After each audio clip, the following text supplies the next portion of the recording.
Mesdames et messieurs, bonsoir. On se retrouve dans cette nouvelle édition de 22 heures. Voici les titres. À Ali Sabié, le préfet de la région d'Ali Sabié a tenu une réunion avec le comité directeur du Fonds régional pour la migration. Au Soudan, l'ONU préoccupée par les conséquences des combats. Les détails dans cette édition de 22 heures, mesdames et messieurs, le journal au complet. Le lancement des enregistrements au Hajj 2023 aura lieu à partir du lundi 8 au jeudi 18 à la direction des affaires musulmanes, service de Hajj, dans le bâtiment adjacent à l'immeuble des affaires étrangères. Les inscriptions sont ouvertes quotidiennement, sauf les vendredis, jusqu'au 18 mai 2023. Ensuite, dans l'après-midi du jeudi 4 mai 2023, dans le cadre de l'insertion économique des jeunes, le CDC de la localité de Damerjog a abrité la cérémonie de clôture de la formation de conduite initiée par le ministère de la Jeunesse et de la Culture en janvier 2023. Une trentaine de jeunes filles et garçons ont bénéficié de ce programme d'une durée de 3 mois. Ce projet fut conjointement mis en œuvre par la direction des régions et la direction de l'insertion économique des jeunes qui ont finement collaboré sous l'impulsion de Madame la ministre et la supervision du sous-préfet de la localité de Damerjog. L'objectif de ce programme de formation a été d'appuyer l'insertion professionnelle au transport et logistique. Lors de cette cérémonie, le docteur Hibo Moumin Assowe, la ministre de la Jeunesse et de la Culture, a procédé à la remise des permis de conduire catégorie B et C aux bénéficiaires qui sont arrivés avec succès au terme de cette formation. Par la suite, l'habituelle photo de famille a marqué la fin de cette cérémonie.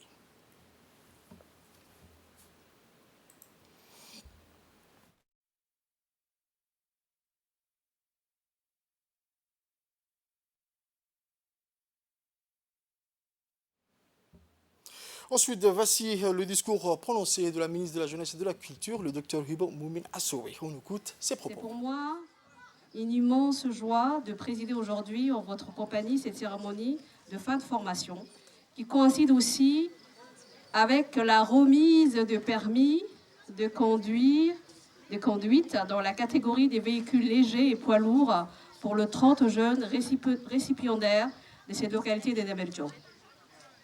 Ces derniers ont effectivement poursuivi cette formation avec un grand enthousiasme et plein de succès du dynamique de jeunes, donc il y a une nouvelle direction, et il honore un principe important pour mon département ministériel, la proximité.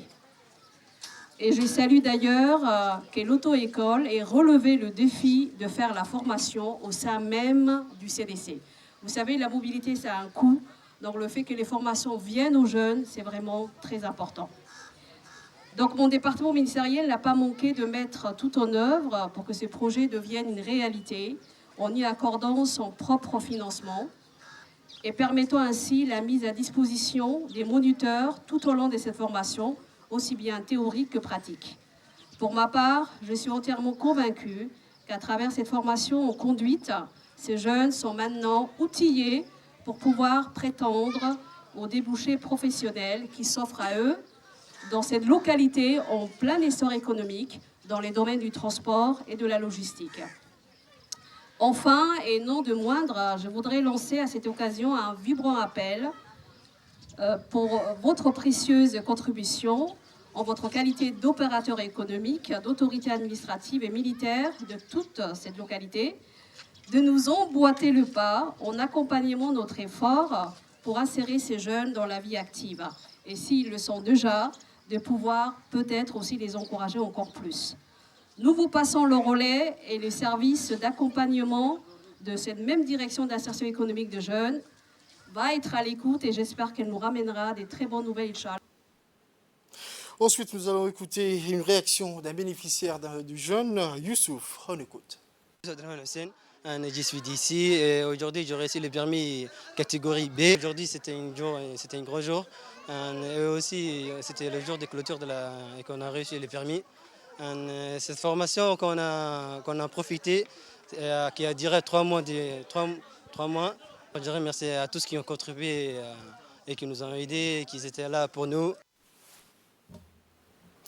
Le préfet de la région d'Ali Sabié a tenu hier matin dans son bureau une réunion avec le comité directeur du Fonds régional pour la migration qui exécute des projets visant à améliorer les conditions de vie et à créer des opportunités économiques pour les migrants, la population réfugiée et les communautés d'accueil dans cette région.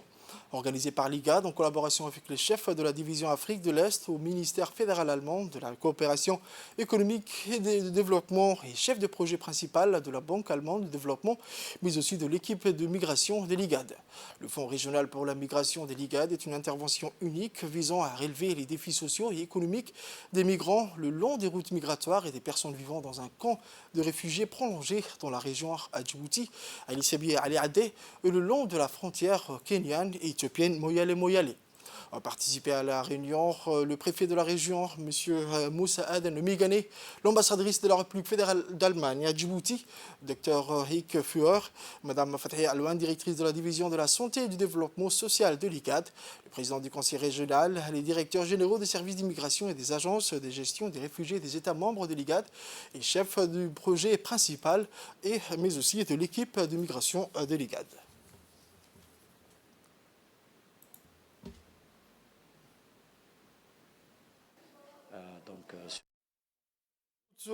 L'intervention de Mme Fathia Alouane, directrice de la division de la santé et du développement de l'IGAD. Ali Sabié Ali Adé est un des sites en fait qu'on avait sélectionné dans le cadre du programme de IGAD Regional Migration Fund pour la fenêtre 2. Donc on est très content en fait que les travaux en fait ont bien progressé et que aussi les constructions ont déjà commencé. Ce projet est un projet de flagship et en fait comme le secrétaire exécutif le dit toujours, je veux en fait que vous preniez le programme de l'IGAD pour la communauté, pour les gens qui sont vraiment dans le besoin, pour les réfugiés, les déplacés, les migrants. Donc, comme aussi en fait le préfet le disait, en fait on a une population, comme on dit, of course, haute, qui est très importante, mais surtout le flux de réfugiés et migrants est très important dans ces corridors. Donc, en fait, ces programmes que la coopération allemande, bien sûr, à travers aussi la banque allemande qu'on est en train de financer et aussi de le mettre en place, est un programme très important. Donc, bien sûr, pour Djibouti, c'est la région de Ali Adi, Ali Sabié, mais n'empêche aussi qu'on a d'autres, dans les autres pays de la région. On a aussi Moyale qui est le Kenya et l'Éthiopie. En fait, nous pensons et puis nous remercions surtout beaucoup la coopération allemande. Le directeur aussi, il est là, M. Marcus, l'ambassadrice est là et puis toute la délégation allemande. On dit merci beaucoup. Ensuite, poursuivrons avec les dires de l'ambassadrice de la République fédérale allemande, l'ambassadrice de la République fédérale allemande à Djibouti. On écoute. D'avoir eu l'occasion d'accompagner la délégation de IGAD du ministère de la coopération économique et le GIZ. Aujourd'hui, le défi que vous avez ici dans cette préfecture sont vraiment énormes. C'est pourquoi c'est vraiment important cette délégation aujourd'hui peuvent aussi voir les défis que vous avez mis cette occasion de visiter la préfecture aujourd'hui. Merci. Voici à présent le préfet de la région Assadjoug, le préfet Moussa Aden Migane. Je suis vraiment très honoré de vous accueillir aujourd'hui ici. Je vous souhaite après la bienvenue. Je vous remercie vraiment amplement pour tous les efforts que vous avez fournis pour nous aider dans le cadre du développement de la région d'Ali Sabié en tant que ce soit les réfugiés ou la population haute. C'est vrai, la région d'Ali Sabié accueille 80% des réfugiés qui sont installés en République de Djibouti, dans les villages de Ali Adé et de Holhol. Ceci constitue un poids énorme sur la population de la région. Nous avons commencé vraiment le fond des choses et les travaux commencent effectivement cette année et surtout le mois prochain où le premier jour. Vrai, nous avions demandé des choses essentielles. La question c'était comment développer ensemble la localité de Ali Adé avec la région d'Ali Sabié. Nous avions privilégié donc la formation et les infrastructures, que ce soit donc les infrastructures pour pouvoir autonomiser la population, puisque notre objectif final, c'est ça, hein, arrêter l'assistanat et autonomiser la population, que ce soit la population haute ou réfugiée. Le centre d'instruction Cheikh Moussa de la gendarmerie nationale situé au PK23 a abrité ce jeudi 4 mai 2023 une visite découverte pour les élèves de l'école Notre-Dame de Boulaous, accueillis à leur arrivée par le lieutenant Hussein Ahmed Gona. Les élèves ont commencé la visite par la levée des couleurs, cérémonie traditionnelle marquant la prise de service. Cet instant solennel où les enfants n'ont pas manqué d'imiter les gendarmes en se mettant en garde à vue et en saluant le drapeau a été suivi par la visite des ateliers préparés à l'occasion. Une revue des moyens d'intervention de la GIGN et de la gendarmerie mobile a ouvert le bal, suivi d'une démonstration du savoir-faire de l'unité cynophile et celle des motards de l'escadron des sécurités routières. Ensuite, les enfants ont été amenés dans la salle de simulateur de tir où ils ont assisté à un exercice effectué par les opérateurs du GIGN. Ensuite, les élèves ont eu l'occasion de tester les simulateurs de tir eux-mêmes avec un contenu adapté à leur âge. Un goûter offert aux jeunes invités et le personnel administratif de l'école a clôturé cette visite. Ces jeunes apprenants ont manifesté leur réjouissance pour cette visite et ont tous été volontaires pour y venir dès que l'occasion se présentera.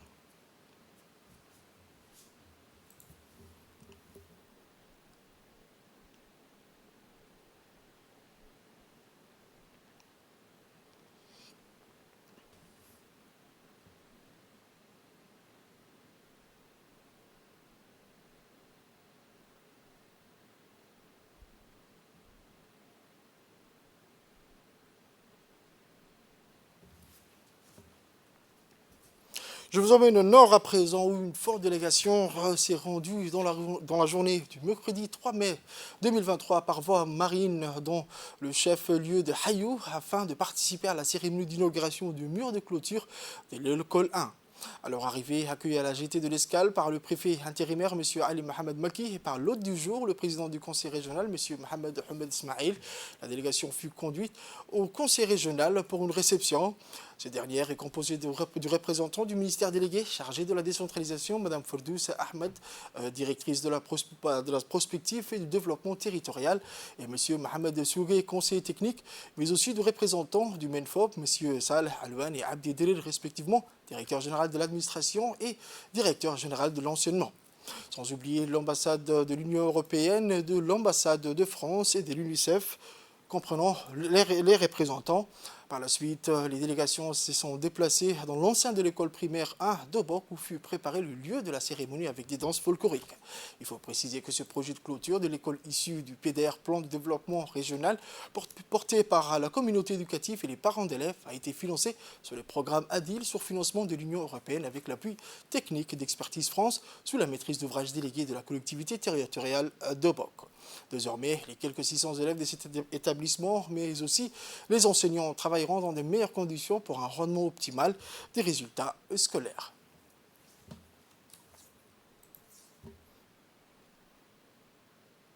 Nous allons écouter les interventions respectives de l'inspecteur de l'éducation d'Obok et le président du conseil régional d'Obok. Je souligne ici que le présent projet constitue le fruit d'une large concertation entre la communauté éducative et les élus locaux. En effet, depuis quelques années, la dégradation de la clôture de cette école constitue un réel problème pour l'équipe éducative. Mesdames et messieurs, je voudrais profiter de cette cérémonie pour rendre un hommage appuyé au président du conseil régional d'Obok, en particulier à son président ici présent, en la personne de M. Mohamed Ahmed Ismail, que je voudrais que vous applaudissiez pour son soutien considérable en faveur de l'éducation. Permettez-moi avant tout de vous remercier au nom de la collectivité territoriale d'Obok pour l'honneur que vous nous faites d'assister à la présente cérémonie.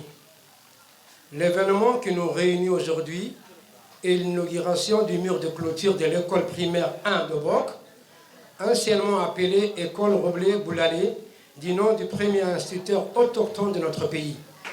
De prime abord, je suis très honoré aujourd'hui mais en même temps très ému aussi, parce que cette école m'a fait remonter beaucoup de souvenirs.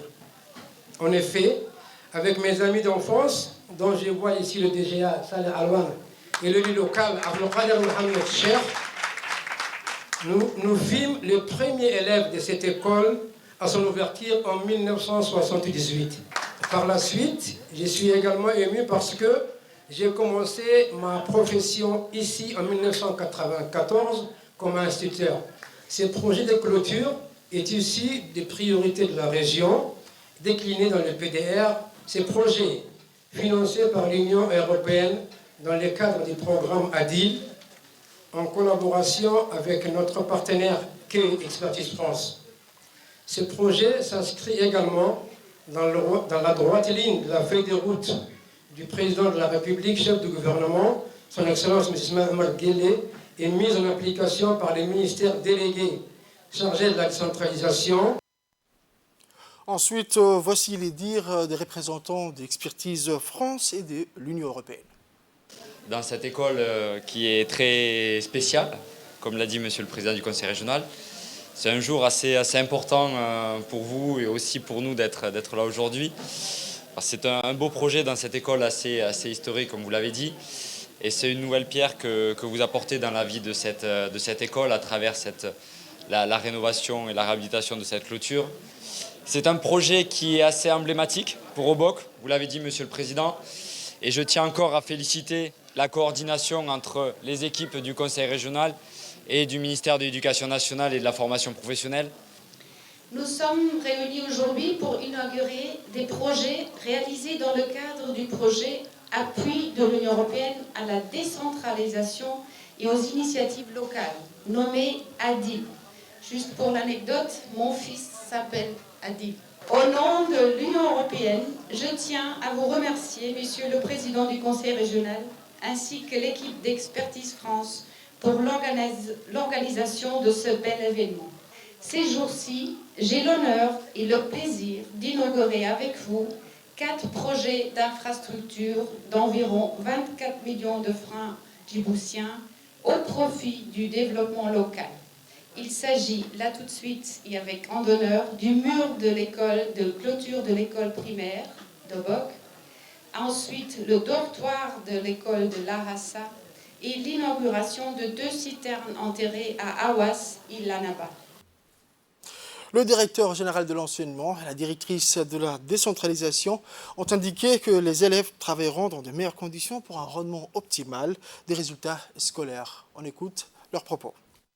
Alors c'est pour moi un grand plaisir d'être parmi vous ce matin à Obock pour participer à la cérémonie d'inauguration de la clôture de l'école d'Obock 1, réalisée par le Conseil régional d'Obock dans le cadre de son projet ADIL. Je voudrais à ce titre remercier au nom du ministre de l'Éducation nationale et de la formation professionnelle, M. Moustapha Mohamed Mahamoud, et l'ensemble des partenaires de ce projet. Je voudrais citer ici le ministère chargé de la décentralisation, l'Union européenne, ainsi que le régional d'Obock pour la réalisation de ce projet. Mesdames et messieurs, je ne céderai pas le micro sans remercier le président du conseil régional, Mohamed Ahmed Ismail, qui a contribué tout au long de sa présence dans la région d'Obock à ce que les établissements scolaires puissent bénéficier de cet appui. Je suis heureuse de prendre la parole à l'occasion de l'inauguration des projets dans Obockville et dans la région d'Obock en général, en mon nom propre d'abord et au nom du ministre délégué chargé de la décentralisation, son Excellence Qassim Haroun Ali. Le ministère délégué chargé de la décentralisation travaille en étroite collaboration avec l'exécutif de la région, donc à savoir le Conseil régional d'Obock, avec l'équipe du programme ADIL pour que se réalisent les projets prioritaires dans nos régions. Pour aujourd'hui, nous sommes heureux d'être avec vous pour inaugurer la clôture de l'école 1 de Obockville et bien sûr tout à l'heure la citerne enterrée d'Awash. Le travail accompli justement illustre les avancées du processus de la décentralisation qui est très cher à notre président de la République, son Excellence Ismaïl Omar Guelleh. Ensuite, toujours à Tadjoura, mais toujours au nord, mais à Tadjoura, l'Ijtima de Tadjoura a débuté hier après-midi, jeudi 4 mai 2023, à la Ville Blanche, précisément à Péka-9, et se tiendra durant 3 jours. Organisée par le mouvement des pêcheurs djiboutiens Tablir, cette rencontre religieuse annuelle est très suivie par les fidèles. Depuis hier, des milliers de Djiboutiens et Djiboutiens venus surtout de la capitale et des régions de l'intérieur se sont regroupés pour des prières collectives, suivies des séances de sensibilisation sur les valeurs de la religion qu'est l'islam dans un monde en constante évolution. L'objectif principal de ce grand rassemblement de Tadjoura consiste à sensibiliser, à échanger pour partager les bonnes pratiques de notre sainte religion islamique et s'écarter des actions qui risquent de nuire à la bonne pratique et de s'éloigner des fausses interprétations de la religion musulmane. Après chaque prière, des séances de sensibilisation, des débats interactifs sont organisés pour consolider la foi des fidèles. Des séances organisées et modérées par les Djiboutiens ou venus de l'étranger pour informer les fidèles sur les meilleures valeurs de notre sainte religion musulmane qui favorise les piétés, la sagesse, la tolérance, l'harmonie et le respect. Comme chaque année, la conférence de l'Ijtima de Tadjoura a vu une forte participation qui se compte par milliers, toutes catégories et genres de personnes confondues, dans des nombreux jeunes, pour agrémenter et améliorer les conditions de séjour de ces fidèles qui vont rester jusqu'à la clôture de la conférence dimanche avec des doigts collectifs. C'est dans le cadre de la diversification des options de prise en charge familiale des enfants sans prise en charge parentale que le SOS Village d'enfants à Tadjoura se lance dans une prise en charge de remplacement qui est la famille d'accueil volontaire. Dans cette optique, une formation de sensibilisation pour les leaders communautaires composée de 10 hommes et 15 femmes a été organisée en collaboration avec le bureau régional du ministère de la Femme et de la Famille afin d'identifier des familles d'accueil qui sont volontaires dans les différents quartiers de Tadjoura. L'objectif de cette formation de sensibilisation des leaders communautaires est de mettre en place des familles qui sont volontaires pour accueillir les prochains enfants de groupes ciblés qui auront besoin d'une prise en charge de remplacement. Ces derniers vont être sélectionnés et finalement approuvés par des autorités compétentes. Nous avons des enfants qui sont dans le besoin. Beaucoup d'enfants sont abandonnés, sont dans la rue. Les enfants immigrants, ils ont besoin de familles d'accueil. Jusque la SOS était dans la prise en charge familiale de type SOS. Donc maintenant, de plus en plus, nous varions nos options. Et une des options, c'est la famille d'accueil volontaire. Nous avons sensibilisé les leaders communautaires pour mettre en place une liste de familles d'accueil volontaire. Donc nous avons présenté les critères pour être une famille d'accueil volontaire. Et aussi, nous avons présenté les types d'enfants que les familles vont accueillir au sein de leur famille. Pour les nouvelles régionales, la Somalie, bien qu'elle se soit remise de l'effondrement du nationalisme, est toujours aux prises avec le chômage des jeunes, car on estime que 75% de la population du pays sont des jeunes. Le pays n'a pas d'infrastructure économique, la jeunesse somalienne avait l'habitude d'émigrer, mais maintenant, il y a des tentatives d'établir des entreprises dirigées par des jeunes en Somalie.